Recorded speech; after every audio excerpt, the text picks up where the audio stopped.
गया था कि बंगाल का शोक जो है किस नदी को यहाँ पर कहा जाता है। 4 ऑप्शन जो है यहाँ पर दिए गए थे। उन 4 ऑप्शन में जो है एक ऑप्शन आपका यहाँ पर दामोदर नदी का था, जो कि बिल्कुल राइट आंसर था। दामोदर नदी को जो है यहाँ पर आपका बंगाल का शोक जो है कहा जाता है। इसके अलावा बात करेंगे, बिहार का शोक भी जो है यहाँ पर कोसी नदी को कहा जाता है, इसको भी याद रखेंगे। और एक तरह से कह सकते हैं असम का शोक जो है ब्रह्मपुत्र नदी को कहा जा सकता है, क्योंकि इस नदी के कारण ही जो है असम में हर साल जो है आपका यहाँ पर बाढ़ आता है। ठीक है, तो दामोदर नदी को जो है पहले बंगाल में भयानक बाढ़ लाने के कारण जो है बंगाल का शोक कहा जाता था, जिससे बड़े पैमाने पर तबाही होती थी। अब इस पर बने बांधों के कारण जो है स्थिति यहाँ पर सुधर गई है और ये जो विकास में जो है सहायक है। लेकिन जो है ये कोसी रिवर है, ये आज भी जो है बिहार का शोक है और आज भी जो है इस नदी के कारण जो है बिहार में काफी सारे बाढ़ जो है आपके यहाँ पर देखने को मिलते हैं। तो आप इसको भी जो है भूलेंगे नहीं। बाकी नेक्स्ट क्वेश्चन की तरफ बढ़ते हैं। तो नेक्स्ट क्वेश्चन है कि निम्नलिखित में से जो है किस भू आकृति इकाई संरचना में जो है कोयले के भंडार की प्रधानता जो है पाई जाती है। 4 ऑप्शन दिए गए थे। उन 4 ऑप्शन में से एक ऑप्शन था आपका गोंडवाना संरचना जो है इसका राइट आंसर था। गोंडवाना संरचना की बात करेंगे तो भारत का लगभग 98% कोयला जो है गोंडवाना चट्टानों में पाया जाता है। यह मुख्य रूप से नदी घाटियों जैसे दामोदर, सोन, महानदी, गोदावरी में स्थित है। यह क्षेत्र जो है मुख्य रूप से यहाँ पर चूना पत्थर, बलुआ पत्थर और निर्माण सामग्री के लिए प्रसिद्ध है, कोयले के लिए नहीं। ठीक है, तो आप इसको याद रखेंगे।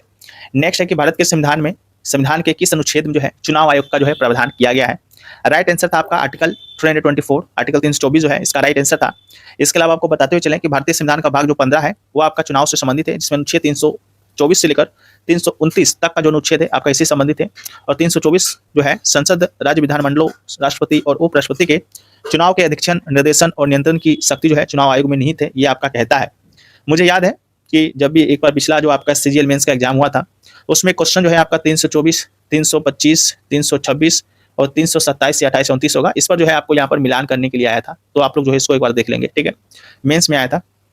अगला है कि राष्ट्रीय मानवाधिकार आयोग यानी एनएचआरसी के सदस्य बनने से पहले जो है अरुण कुमार जो मिश्र हैं वो किसमें जो है न्यायाधीश के रूप में जो कार्यरत थे। 4 ऑप्शन दिया गया था। तो इससे जस्ट पहले जो है ये जो अरुण कुमार मिश्र जो है वो आपके यहाँ पर सर्वोच्च न्यायालय के जो है न्यायाधीश थे। तो आपके प्रश्न के अकॉर्डिंग जो है सर्वोच्च न्यायालय के न्यायाधीश जो है इसका राइट आंसर हो जाएगा। इसके अलावा अरुण कुमार मिश्र जी का जो करियर है बहुत ही विस्तृत रहा है। वो सर्वोच्च न्यायालय के न्यायाधीश तो थे ही, जो कि जून 2020 में यहाँ पर सेवानिवृत्त हुए थे, लेकिन उससे पहले आपके कलकत्ता उच्च न्यायालय, राजस्थान उच्च न्यायालय के भी मुख्य न्यायाधीश के रूप में जो है उन्होंने कार्य किया था। और उन्होंने जो अपना न्यायिक करियर है उसकी शुरुआत जो है मध्य प्रदेश उच्च न्यायालय के न्यायाधीश के रूप में की थी। तो इसको याद रखेंगे। अगला है कि लोधी वंश मूल रूप से जो है किस वंश का था या किसका वंश था। तो 4 ऑप्शन थे, उनमें से एक ऑप्शन आपका यहाँ पर अफगान का था, जो कि आपका यहाँ पर राइट आंसर था। लोधी वंश की बात करेंगे तो बहलोल लोधी के द्वारा जो है इसकी स्थापना किया गया था। दिल्ली सल्तनत का ये आपका अंतिम वंश था। आपको ही मालूम है कि इब्राहिम लोधी इसी वंश का शासक था, जिसने जो है बाबर ने 1526 में पानीपत के प्रथम युद्ध में जो है हराया था और उसके बाद जो है मुगल समाज का स्थापना किया था। इसके अलावा सैयद वंश के पतन जो है आपका इससे पहले जो वंश का शासक था वो शासन था वो आपका सैयद वंश का ही था, जो कि 1651 में लोधी वंश की स्थापना की और उसी समय जो है सैयद वंश का यहाँ पर आपका पतन हुआ। और बहलोल लोधी जो है मूल रूप से सैयद वंश के अधीन जो है पंजाब क्षेत्र का एक गवर्नर था, लेकिन बाद में सत्ता में आया वो जो है अफगान मूल के थे और जिसने जो है लोधी वंश को दिल्ली सल्तनत पर शासन करने वाला जो है पहला अफगान वंश जो है बना दिया था। तो आप इसको याद रखेंगे। नेक्स्ट क्वेश्चन है कि 1979 राष्ट्रीय खेलों या नेशनल गेम्स जो है किस शहर में आयोजित किए गए थे। 4 ऑप्शन दिए गए थे। उन 4 ऑप्शन में एक ऑप्शन आपका यहाँ पर हैदराबाद का था, जो कि बिल्कुल राइट आंसर था। यह जो आपका 1979 का जो नेशनल गेम्स था 25वां संस्करण था। 1970 के बाद जो है ये खेल सीधे 9 साल के बाद जो है 1979 में आयोजित किया गया था और ये खेल का आयोजन जो है 17 फरवरी से लेकर जो है 22 फरवरी 1979 के बीच जो है खेला गया था। तो इसको भी याद रखेंगे। अगला क्वेश्चन है कि भारतीय संविधान के अनुच्छेद 323A 323B किससे संबंधित है। 4 ऑप्शन दिए गए थे, उनमें से एक ऑप्शन आपका यहाँ पर न्यायाधिकरण का था, जो कि बिल्कुल राइट आंसर था। अनुच्छेद 323A की जब हम लोग बात करते हैं तो ये केवल लोक सेवकों की भर्ती और सेवा शर्तों से जुड़े मामलों के लिए जो है प्रशासनिक न्यायाधिकरणों की स्थापना से संबंधित है, जिसका स्थापना जो है केवल संसद कर सकती है। अनुच्छेद 323 जो B है वो आपका कराधान, औद्योगिक और श्रम विवाद, भूमि सुधार और चुनाव जैसे विभिन्न अन्य विशिष्ट मामलों के लिए जो है न्यायाधिकरण की स्थापना का प्रावधान करता है, जिसे संसद या राज्य विधानमंडल कानून बनाकर जो है स्थापित कर सकते हैं। अगला क्वेश्चन है कि भारत के राष्ट्रपति के चुनाव से संबंधित विवादों का जो निपटारा है करने का अधिकार वो किसके पास है। 4 ऑप्शन दिए गए थे। उन 4 ऑप्शन में एक ऑप्शन आपका यहाँ पर सुप्रीम कोर्ट का था, जो कि बिल्कुल राइट आंसर था। भारतीय संविधान का जो अनुच्छेद 71 है उसके अकॉर्डिंग जो है राष्ट्रपति या उपराष्ट्रपति के चुनाव से सभी जुड़े संदेहों और विवादों की जांच जो है और निर्णय है केवल सर्वोच्च न्यायालय के द्वारा ही जो है किया जाता है और सर्वोच्च न्यायालय का जो निर्णय है इस मामले में अंतिम होता है। अगला क्वेश्चन है कि उत्सव के अंत में मुख्य रूप से जो है किस त्योहार में जो है मूर्ति विसर्जन की जो है रस्म निभाई जाती है। 4 ऑप्शन दिए गए थे। उन 4 ऑप्शन में एक ऑप्शन आपका यहाँ पर गणेश चतुर्थी का था, जो कि बिल्कुल राइट आंसर था। मूर्ति विसर्जन जो है गणेश चतुर्थी का एक प्रमुख हिस्सा है, जो उत्सव के अंत और मूर्ति की कैलाश पर्वत पर प्रतीकात्मक वापसी को जो है चिन्हित करता है। भौतिक रूप के अंत और दिव्य ऊर्जा की वापसी का यह प्रतीक है आपका गणेश चतुर्थी त्योहार। मुख्य रूप से आपका जो फेमस है महाराष्ट्र में है। अगला है कि महाराष्ट्र में बुराई पर अच्छाई की जीत के प्रतीक के रूप में जो है घर के बाहर झंडा फहराकर कौन सा त्योहार मनाया जाता है। 4 ऑप्शन दिए गए थे, उनमें से एक ऑप्शन आपका गुड़ी पड़वा का था, जो कि बिल्कुल राइट आंसर था। गुड़ी पड़वा के दिन जो है महाराष्ट्र में लोग अपने घरों के बाहर एक बांस की लाठी पर रेशमी कपड़ा, नीम की पत्तियां और उल्टा तांबे का लोटा लगाकर जो है गुड़ी या झंडा जो है फहराते हैं। ये राजा जो है शालिवाहन की जीत और नए साल की शुरुआत का जो है प्रतीक है। अगला है कि यदि किसी देश या सरकार का व्यय यानी खर्च उसके कुल राजस्व यानी आय से अधिक हो जाए तो इस स्थिति को जो है क्या कहा जाता है। 4 ऑप्शन दिए गए थे, उनमें से एक ऑप्शन आपका राजकोषीय घाटा का था, यानी फिजिकल डिफिसिट का था, जो कि बिल्कुल राइट आंसर था। राजकोषीय घाटा की बात करेंगे तो यह तब होता है जब सरकार का कुल जो खर्च है उसकी कुल आय यानी कि राजस्व से ज्यादा हो जाता है। इसे पूरा करने के लिए जो है सरकार को उधार लेना पड़ता है, जिससे जो है देश पर कर्ज बढ़ता है और मुद्रास्फीति यानी कि इन्फ्लेशन भी जो है बढ़ जाती है। अगला क्वेश्चन है कि 1947 से 1990 की अवधि में जो है भारत में एसएसआई का जो है अर्थ क्या था। 4 ऑप्शन दिए गए थे, उन 4 ऑप्शन में एक ऑप्शन आपका स्मॉल स्केल इंडस्ट्री था, यानी कि लघु उद्योग, इसका जो है राइट आंसर था। इस अवधि में जो है भारत ने औद्योगिकरण पर जो है जोर दिया और स्मॉल स्केल इंडस्ट्री का मतलब जो है छोटे और मध्यम आकार के उद्यम थे, जो देश के आर्थिक विकास, रोजगार सृजन और आत्मनिर्भरता में महत्वपूर्ण भूमिका जो है निभाते थे। सरकार ने उन उद्योग को बढ़ावा देने के लिए जो है कई नीतियां बनाई और अर्थव्यवस्था के एक बड़े हिस्से का जो है प्रतिनिधित्व जो है ये करते थे। अगला है कि 3000 मीटर स्टीपल चेस दौड़ में जो है एक एथलीट पानी के ऊपर जो है कितनी बार जो है कूदता है। राइट आंसर जो है 7 बार। थालापरोजिजन जो है इसका राइट आंसर था। 3000 मीटर की इस दौड़ में जो है कुल 7 वाटर जंप होते हैं, 28 फिक्स्ड हर्डल्स जो है होती है, जिन्हें कुल मिलाकर कुल 35 बाधाएं जो होती है, और लेकिन पानी के ऊपर कूदने की संख्या मात्र 7। अगला है कि 2023 में जो है मिचोंग नामक चक्रवात जो है आया था, जो बंगाल की खाड़ी में बना और भारत के तमिलनाडु और आंध्र प्रदेश के तटीय इलाकों से टकराया था, जिसमें भारी बारिश और नुकसान हुआ था। ये म्यांमार के द्वारा दिया गया नाम था, जिसका अर्थ होता है लचीलापन। तो इससे संबंधित जो प्रश्न आपका आया कि चक्रवात मिचोंग जो है 2023 भारत के किन तटीय क्षेत्रों से जो है टकराया था, तो राइट आंसर जो है तमिलनाडु और आंध्र प्रदेश, इसका राइट आंसर था। नाम किसने दिया था? म्यांमार के द्वारा। अर्थ क्या होता है? लचीलापन। अगला है चक्रवात दाना, जिसने जो है अक्टूबर 2024 में भारत के पूर्वी तट यानी उड़ीसा, पूर्वी बंगाल और पश्चिम बंगाल को जो है प्रभावित किया था, का नाम जो है किसके द्वारा या किस देश के द्वारा जो है दिया गया था। राइट आंसर जो था आपका कतर था। दाना नाम जो है कतर के द्वारा प्रस्तावित किया गया था। अरबी में दाना का अर्थ एक सुंदर और कीमती मोती जो है होता है। अगला है कि निम्नलिखित में से कौन सा असम का जो है शास्त्रीय नृत्य है जिसके स्थापना का जो श्रेय है श्रीमंत शंकरदेव को जाता है। यह आपका पूरा क्वेश्चन था, जिसका राइट आंसर जो है सतरिया था। ठीक है, तो सतरिया नृत्य शैली जो है 15वीं शताब्दी ईस्वी में जो है असम के जो महान वैष्णव संत हुए, समाज सुधारक हुए, महापुरुष शंकर देव के द्वारा जो है वैष्णव धर्म के प्रसार के लिए जो है सशक्त माध्यम के रूप में जो है यहाँ पर प्रस्तुत किया गया था, और यह भारत की 8 शास्त्रीय नृत्य शैलियों में से एक है। अगला है कि पेरिस 2024 ओलंपिक में जो है कांस्य पदक जीतने के बाद 2024 का जो है FIH men's player of the year पुरस्कार जो है किसने जीता। राइट आंसर जो है आपका यहाँ पर हरमनप्रीत सिंह जो है इसका राइट आंसर था। हरमनप्रीत सिंह ने जो है भारत की कप्तानी की और उन्होंने जो है पेरिस 2024 ओलंपिक में ऐतिहासिक जो है कांस्य पदक दिलाया था, जहां 10 गोल के साथ जो है शीर्ष स्कोरर भी रही थी। और भारत के पूर्व जो गोलकीपर थे PR सजेश ने भी जो है FIH mains goalkeeper of the year 2024 का पुरस्कार जीता था। उनके करियर का ये तीसरा पुरस्कार था और उन्होंने जो है ओलंपिक के बाद अंतर्राष्ट्रीय हॉकी से जो है संन्यास ले लिया था। यह पुरस्कार 8 नवंबर 2024 को ओमान की राजधानी मस्कट में आयोजित एक समारोह में दिया गया था। FIH हॉकी स्टार अवार्ड 2024 की बात करेंगे तो पुरुष प्लेयर ऑफ द ईयर का अवार्ड जो है हरमनप्रीत सिंह, महिला प्लेयर ऑफ द ईयर का अवार्ड जो है ये भी जेंसन को, जो नीदरलैंड की थी। पुरुष गोलकीपर ऑफ द ईयर जो है PR सजेश को दिया गया था। बाकी आपके लिए इंपॉर्टेंट नहीं है, भारत का जो विजेता होता है वही खासकर जो है आपके लिए इंपॉर्टेंट होता है। अगला है HTTP का जो है पूर्ण रूप यानी कि फुल फॉर्म जो है क्या है। 4 ऑप्शन दिए गए थे, उनमें से एक ऑप्शन जो है आपका हाइपर टेक्स्ट ट्रांसफर प्रोटोकॉल का था, जो कि राइट आंसर था। ये जो है इंटरनेट यानी वर्ल्ड वाइड वेब पर जो है डेटा और वेब पेज को जो है ट्रांसफर करने के लिए उपयोग किया जाने वाला है मुख्य प्रोटोकॉल है। आविष्कार की बात करेंगे तो टीम बर्नर्स ली के द्वारा जो है 1989 में यहाँ पर जो है विकसित किया गया था। अर्थ hypertext transfer protocol secure होता है। अगला है कि किस मुगल शासक ने जो है 1679 ईस्वी में जो है जजिया कर को फिर से लागू किया, जिसे अकबर ने जो है 1564 में यहाँ पर समाप्त कर दिया था। राइट आंसर जो है आपका यहाँ पर औरंगजेब था। जजिया कर आखिरकार है था क्या? तो जजिया जो था वो गैर मुस्लिमों, मुख्यतः कह सकते हैं हिंदुओं पर लगाया जाने वाला एक सुरक्षा कर था। अकबर जो है उदारवादी नीति के तहत जो है 1564 में जो है इसे समाप्त कर दिया था, लेकिन औरंगजेब ने जो है अपने शासनकाल में 1679 में जो है इसे फिर से जो है लागू किया था। अगला क्वेश्चन है कि भारतीय नागरिक के मूल कर्तव्य को जो है किस संवैधानिक संशोधन किस समिति की सिफारिश पर किस प्रधानमंत्री के कार्यकाल में जोड़ा गया था, जो आपातकाल के दौरान जो है लघु संविधान में बदलाव था। तो सिर्फ जो है आपके यहाँ पर प्रधानमंत्री ही पूछा गया था, जिसका राइट आंसर जो है आपके यहाँ पर इंदिरा गांधी था। अगर आपसे संवैधानिक संशोधन पूछा जाता तो राइट आंसर जो है 42वां संशोधन होता। समिति पूछा जाता तो इसका राइट आंसर जो है श्रवण समिति होता। लेकिन आपसे पूछा ये भी जा सकता है कि किस संविधान संशोधन को जो है लघु संविधान की संज्ञा दी जाती है, तो 42वां संविधान संशोधन इसका राइट आंसर होगा। और ये संशोधन आपका कब हुआ था? तो 1976 में जो है इसे संशोधन आपका हुआ था। और इसे जो है लघु संविधान कहा जाता है। क्यों कहा जाता है? क्योंकि इसमें जो है बहुत सारे जो आपके संशोधन है आपके किए गए थे। लाइक सर्वोच्च न्यायालय और उच्च न्यायालयों की शक्ति को जो है कम करने का प्रयास किया गया था। नागरिकों के लिए जो मौलिक कर्तव्य है वो आपका यहाँ पर निर्धारित किए गए थे। प्रस्तावना में समाजवादी, धर्मनिरपेक्ष और अखंडता जैसे शब्द यहाँ पर जोड़े गए थे। अगला क्वेश्चन है कि किस त्योहार को जो है रंगों का त्योहार कहा जाता है। 4 ऑप्शन दिए गए थे, उनमें से एक ऑप्शन आपका यहाँ पर होली का था। होली जो है जिसे रंगों का त्योहार कहा जाता है, ये जो है प्रमुख हिंदू त्योहार है। पूरे भारत और दुनिया के कई बड़े हिस्सों में जो है बड़ी धूमधाम में मनाया जाता है। ये याद देखिएगा कि फागुन के महीने के पूर्णिमा के दिन मनाया जाता है हिंदू कैलेंडर के अनुसार। इंग्लिश वाला आपको याद होगा मार्च अप्रैल में आता है होली, लेकिन हिंदू वाला जो है फागुन में आता है। बुराई पर अच्छाई का ये जीत है और भगवान विष्णु के जो भक्त हैं प्रहलाद की राक्षसी होलिका पर जो है विजय का प्रतीक है, तो इसको याद रखिएगा। जिस प्रकार जो है रंगों का त्योहार होली को कहा जाता है, उस प्रकार जो है प्रकाशों का त्योहार जो है आपका यहाँ पर दिवाली को कहा जाता है। पोंगल जो है आपका यहाँ पर तमिलनाडु में मनाया जाता है। छठ पूजा जो है बिहार का सबसे जो है फेमस त्योहार है आपका यहाँ पर जो है। इसमें जो है सूर्य भगवान की जो है उपासना की जाती है, तो आप इसको भी याद रखेंगे। अगला क्वेश्चन है कि निम्नलिखित में से कौन सा एक संवैधानिक निकाय या संस्था नहीं है। 4 ऑप्शन दिए गए थे, उनमें से एक ऑप्शन आपका यहाँ पर नीति आयोग का था। नीति आयोग की जब हम बात करते हैं तो ये जो है आपका एक गैर संवैधानिक या कहें तो गैर संवैधानिक निकाय है। इसकी स्थापना आपका जो है 1 जनवरी 2015 को केंद्रीय मंत्रिमंडल के एक कार्यकारी प्रस्ताव के माध्यम से किया गया था। चुनाव आयोग की बात करेंगे तो अनुच्छेद 324 के तहत एक संवैधानिक निकाय है। और संवैधानिक संस्थाएं वो होती हैं जिसका उल्लेख प्रत्यक्ष रूप से जो है यहाँ पर भारत के संविधान में किया गया हो। जैसे वित्त आयोग है, अनुच्छेद 280 में किया गया है। यूपीएससी का उल्लेख 315 में किया गया है। ठीक है, नीति आयोग का उल्लेख संविधान में नहीं किया गया, ये अलग से बनाया गया है, ये आपका स्टैट्यूटरी बॉडी है। अगला है कि Ctrl+0 कीबोर्ड शॉर्टकट का उपयोग क्या है। तो जूम लेवल को डिफॉल्ट पर रीसेट करना जो है इसका राइट आंसर था।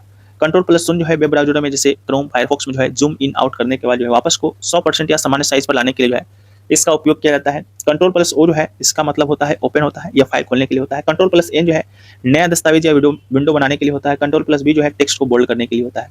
अगला है अधिकांश वेब ब्राउजर डिफॉल्ट फॉन्ट आकार क्या होता है। राइट आंसर जो है 16 px इसका राइट आंसर था। जब तक यूजर सेटिंग में बदलाव ना करे ब्राउजर में जो है फुट रूट फॉन्ट साइज जो है 16 px का होता है, तो इसकी याद रखिए। अगला है कंप्यूटर में लेटर अक्षर को तिरछा लिखने के लिए जो है किस स्टाइल या फॉर्मेट का उपयोग किया जाता है। राइट आंसर जो है आपका इटैलिक था। ठीक है, ये टेक्स्ट को जो है इटैलिक दाहिने और थोड़ा झुका कर लिखने का एक तरीका है जिसका उपयोग अक्सर शब्द या वाक्यांश पर जोर देने, किसी पुस्तक या फिल्म के शीर्षक बताने या किसी अन्य टेक्स्ट से अलग दिखाने के लिए किया जाता है, याद रखेंगे। अगला जो क्वेश्चन पूछा गया था कि 2023 की नेशनल बैडमिंटन चैंपियनशिप जो है भारत के किस शहर में आयोजित की गई थी, जहां अनुपमा उपाध्याय और मिथुन मंजुनाथ ने जो है एकल खिताब जीता। राइट आंसर जो है यहाँ पर आपका पुणे था। 2023 की भारतीय राष्ट्रीय जो है बैडमिंटन चैंपियनशिप जो है पुणे के बालबेरी स्टेडियम में खेला गया था। इसके अलावा 2023 ओपन यानी कि BWF वर्ल्ड टूर सुपर 75 जो है नई दिल्ली के केडी यादव इंदौर में जो है आयोजित हुआ था। अगला है कि कछवाहा वंश से पहले जो है जयपुर या आमेर में जो है किसका शासन था। राइट आंसर जो है मीना हो जाएगा।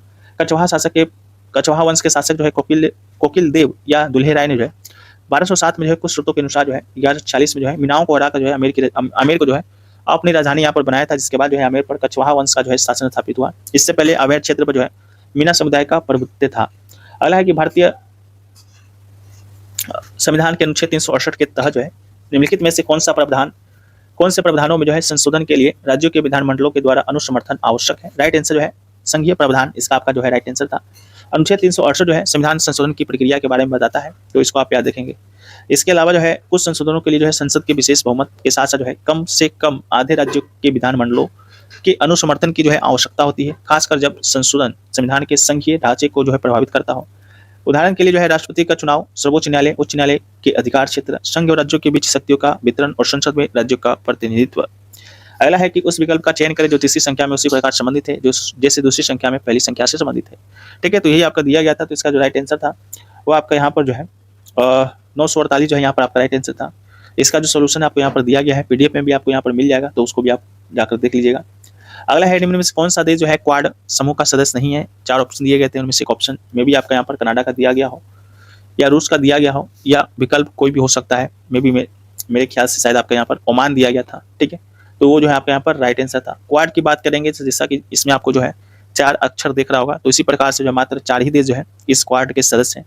एक तो भारत है, जापान है, अमेरिका है, एक और जो है आपका यहाँ पर ऑस्ट्रेलिया है। ठीक है, तो ये 4 देश जो है आपके क्वाड मेंबर है। अगला है कि 2025 की रिपोर्ट के अनुसार जो है मानव विकास सूचकांक में जो है कौन सा देश आपका यहाँ पर शीर्ष पर है। 4 ऑप्शन दिए गए थे, और में से एक ऑप्शन आपका यहाँ पर आइसलैंड का था, इसका राइट आंसर था। आइसलैंड जो है रैंक 1 पर है, वैल्यू इसका 0.972 है। सेकंड पर आपका नॉर्वे है और थर्ड पे आपका यहाँ पर स्विट्जरलैंड है। इंडिया रैंक की बात करेंगे तो इंडिया का रैंक जो है 130 है 193 कंट्री में, और इंडिया की बात करेंगे तो मीडियम ह्यूमन डेवलपमेंट कैटेगरी में जो है आपका है जितना इसका स्कोर है। ये रिपोर्ट जो है एनुअली आपका यूनाइटेड नेशंस डेवलपमेंट प्रोग्राम के द्वारा यानी UNDP के द्वारा जो है जारी किया जाता है। अगला है कि जनवरी 2026 तक जो है भारतीय रिजर्व बैंक के वर्तमान में जो है डिप्टी गवर्नर का में भी आपसे नाम पूछा गया था। ठीक है, तो देखिए 2025 का अगर पूछा गया होगा तो हाल ही में जो है 2025 में श्री चंद्र मुर्मू को जो है यहाँ पर डिप्टी गवर्नर जो है नियुक्त जो है किया गया था। कार्यकाल जो है इनका 3 वर्षों का होगा। 9 अक्टूबर 2025 से जो ये प्रभावी होंगे और राजेश्वर राव का जो है इन्होंने स्थान लिया है। वर्तमान में जो है आरबीआई के जो है कार्यकारी निदेशक थे। ठीक है, तो यहाँ पर जो है टीवी रविशंकर, स्वामीनाथन, जे पूनम गुप्ता और श्री चंद्र मुर्मू, ये चारों जो है अभी वर्तमान में आपके यहाँ पर डिप्टी गवर्नर है। अगला है कि माइक्रोसॉफ्ट एक्सेल में जो है किसी एक्टिव सेल या पूरे कॉलम को सिलेक्ट करने के लिए जो है कौन से कीबोर्ड शॉर्टकट का उपयोग किया जाता है। 4 ऑप्शन थे। एक ऑप्शन जो है आपका यहाँ पर कंट्रोल प्लस स्पेस बार का था, जो कि आपका यहाँ पर राइट आंसर था। कंट्रोल प्लस स्पेस बार की बात करेंगे तो ये वर्तमान सेल पूरे कॉलम को चुनता है। शिफ्ट प्लस स्पेस बार की बात करेंगे तो वर्तमान सेल जो है वर्तमान सेल वाली पूरी रो को चुनता है। कंट्रोल प्लस इंटर की बात करेंगे तो चुनी हुई रेंज में सक्रिय सेल में टेक्स्ट या फॉर्मूला भरता है। शिफ्ट प्लस एरो की बात करेंगे तो इस सिलेक्शन को एरो की दिशा में बढ़ाता है, याद रखेंगे। अगला है कि माइक्रोसॉफ्ट एक्सेल में जो है वर्तमान दिनांक और समय प्राप्त करने के लिए जो है किस फंक्शन का उपयोग किया जाता है। राइट आंसर जो है ऑप्शन नंबर सी जो है इसका आपका राइट आंसर था। अगला है कि ईमेल फिशिंग का प्राथमिक उद्देश्य क्या है। तो राइट आंसर जो है व्यक्तिगत और वित्तीय जानकारी चुराना। ईमेल फिशिंग का प्राथमिक उद्देश्य जो है लोगों को धोखा देकर उनकी संबंधाएं, व्यक्तिगत और वित्तीय जानकारी जैसे password, credit card number, bank विवरण चुराना, मालवेयर, वायरस, रेशम वेयर फैलाना, पैसे लौटना इत्यादि है। अगला है कि इंटरनेट के संदर्भ में जो है यूआरएल का पूर्ण रूप पूछा गया था। राइट आंसर जो है आपका यहाँ पर यूनिफॉर्म रिसोर्स लोकेटर जो है इसका राइट आंसर था। Uniform resource locator is the correct full form which is essentially the unique address used to locate a resource such a web page or file on the www। अगला है कि web browser में आपके द्वारा देखी गई website की सूची यानी हिस्ट्री जो है कहाँ दिखाई देती है। इस प्रकार का कोई क्वेश्चन था जिसका राइट आंसर जो है आपका हिस्ट्री ही होगा। अगर ऑप्शन में था तो बाकी आप लोग बताइएगा क्या था। अगला है कि सितंबर 2025 में जो है भारत के मुख्य न्यायाधीश सीजीआई के पद पर जो है किसे नियुक्त किया गया है। 2025 की बात करेंगे दिसंबर का तो जस्टिस सूर्यकांत जो है इसका राइट आंसर होंगे। इनको जो है 24 नवंबर 2025 से जो है 9 नवंबर 2027 तक जो है इस पद पर रहेंगे। ये 53 में जो है आपके भारत के मुख्य चुनाव आयुक्त नहीं मुख्य न्यायाधीश हैं। इससे पहले जो है आपके जस्टिस वी आर गवई जो है 92 थे, जो कि 23 नवंबर 2025 को जो है सेवानिवृत्त हुए। नियुक्ति की बात करेंगे तो राष्ट्रपति द्रौपदी मुर्मू के द्वारा जो है नियुक्त किया गया। ये जो जस्टिस सूर्यकांत जी हैं हरियाणा राज्य से भारत के मुख्य न्यायाधीश बनने वाले जो है ये पहले व्यक्ति हैं। अगला है कि निम्नलिखित में से कौन सा विधेयक जो है राज्य विधानमंडल के द्वारा पेश नहीं किया जा सकता है क्योंकि यह संसद के अन्य अधिकार क्षेत्र में आता है। इसके लिए जो है विशिष्ट संवैधानिक अनुपालन की आवश्यकता होता है। ऑप्शन में आपका संसदीय विशेषाधिकार, जीएसटी, कर दरें या ढांचा दिया गया था, उच्च न्यायालय अधिकार क्षेत्र का बदलना, ये 3 ऑप्शन थे। एक ऑप्शन हमें नहीं मिला है। ठीक है, तो इनमें से सभी जो है आपके यहाँ पर राइट आंसर है। अगला है उपन्यास द बॉडी जायंट के लेखक का नाम पूछा गया था। राइट आंसर जो है काजुओ इसुगुरो जो है इसका राइट आंसर था। काजुओ इसुगुरो जो है 2017 में साहित्य के नोबेल पुरस्कार से सम्मानित किया गया था। द बॉडी जायंट का प्रकाशन 2015 में हुआ था। अगला है प्रसिद्ध उपन्यास द इंग्लिश पेशेंट के लेखक का नाम पूछा गया था। राइट आंसर जो है माइकल ऑर्नाट जो है इसका राइट आंसर था। इस उपन्यास पर आधारित जो है 9 पुरस्कार जो है यहाँ पर जीते हैं। इनको जो है बुकर पुरस्कार भी दिया गया था 1992 में। अगला है कि 10 डिग्री चैनल जो है किन द्वीपों को अलग करता है। 4 ऑप्शन थे। राइट आंसर जो है लिटिल अंडमान निकोबार द्वीप समूह इसका राइट आंसर था। इसके अलावा 9 डिग्री चैनल जो है मिनिकॉय द्वीप को जो है मुख्य लक्षद्वीप समूह से अलग करता है। 8 डिग्री चैनल जो है मिनिकॉय और मालदीव को अलग करता है। हडसन जो जल दमरू मध्य है वो हडसन की खाड़ी और अंटार्कटिक महासागर को अलग करता है। पाक जल दमरू मध्य जो है पाक की खाड़ी बंगाल की खाड़ी को अलग करता है। डंकन पैसेज जो है आपका रटलैंड द्वीप यानी कि ग्रेट अंडमान का हिस्सा है और लिटिल अंडमान को यहाँ पर अलग करता है। अगला है कि ईमेल स्पूफिंग जो है क्या है। तो ये जो है कि आपका साइबर अटैक है जिसमें हैकर ईमेल के पृष्ठ का पता जो है बदल देता है ताकि ईमेल किसी असली या भरोसेमंद सोर्स से आया हुआ लगे, जिससे आप झांसे में आकर अपनी गोपनीय जानकारी दे दें और गलत लिंक जो है क्लिक कर दें। अगला है अटल पेंशन योजना में शामिल होने के लिए जो है न्यूनतम या अधिकतम आयु इस तरह से पूछा गया था। पेंशन प्राप्त करने का आयु पूछा गया था, कोई पूछा गया हो। 18 से 40 जो है आपका न्यूनतम और अधिकतम आयु है और पेंशन प्राप्त करने का जो आयु है 60 साल है। ठीक है, तो अटल पेंशन योजना जो है न्यूनतम आयु 18, अधिकतम 40 और आपको 60 साल की उम्र से जो है पेंशन मिलना शुरू होती है, जिसमें आपको 18 से 40 साल की उम्र के बीच जो है योगदान करना होता है। ठीक है, तो आप इसको याद रखेंगे। अगला है संविधान सभा की निम्नलिखित में से कौन सी समिति के जो है अध्यक्ष जवाहरलाल नेहरू थे।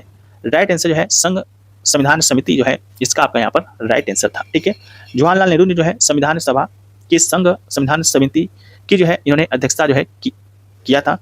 इसके अलावा जिसका काम जो था रियासतों को जो है भारतीय संघ में जो है यहाँ पर आपका शामिल कराना था। इसके अलावा जो है जबकि डॉक्टर भीमराव अंबेडकर जो है प्रारूप समिति के जो है यहाँ पर अध्यक्ष थे। ठीक है, तो आप इसको भी जो है याद रखेंगे।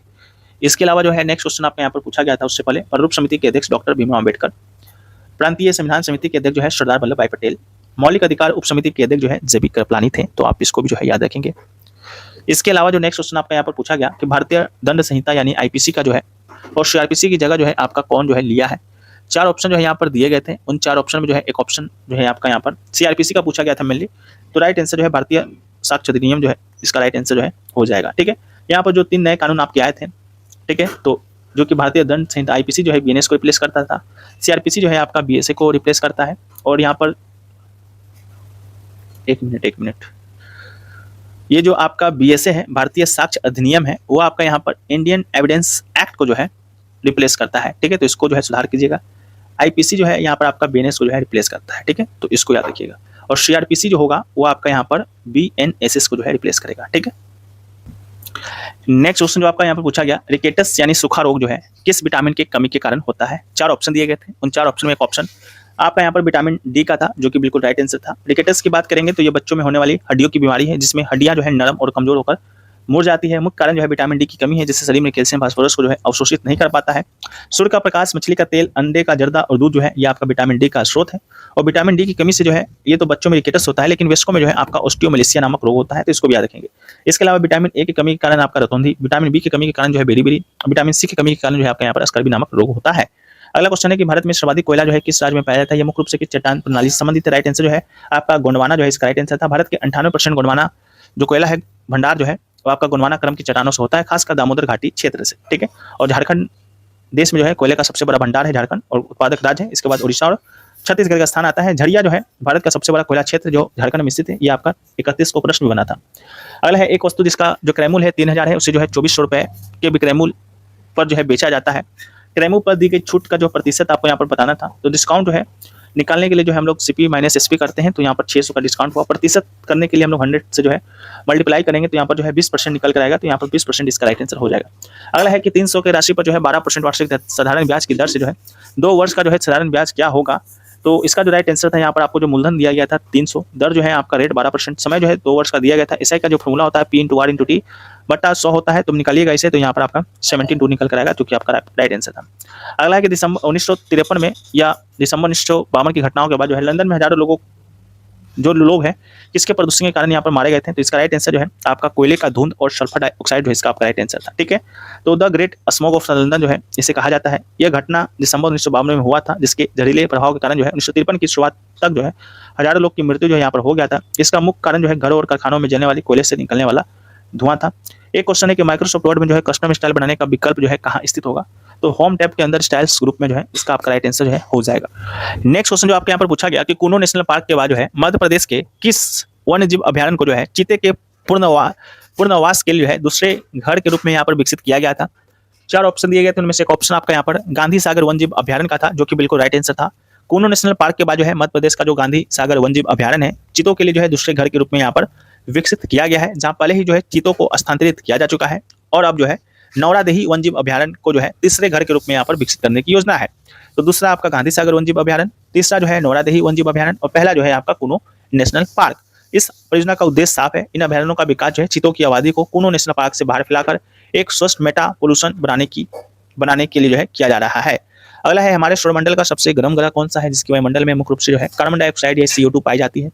राइट आंसर जो है शुक्र यानी वेनस, इसका राइट आंसर था। बुध की बात करेंगे तो सूर्य के सबसे करीब है, लेकिन शुक्र जो है अपने घने CO2 वातावरण के कारण जो है सबसे गर्म है, और गर्मी को जो है फंसा लेता है, रनवे ग्रीन हाउस प्रभाव पैदा करता है, जिससे जो है तापमान 465 डिग्री तक जो है यहाँ पर पहुंच जाता है। ठीक है, तो यही सब जो क्वेश्चन है आपका पूछा गया था। बाकी जो है वीडियो पसंद है तो वीडियो को लाइक कर दे, चैनल पर नए चैनल को सब्सक्राइब कर दे,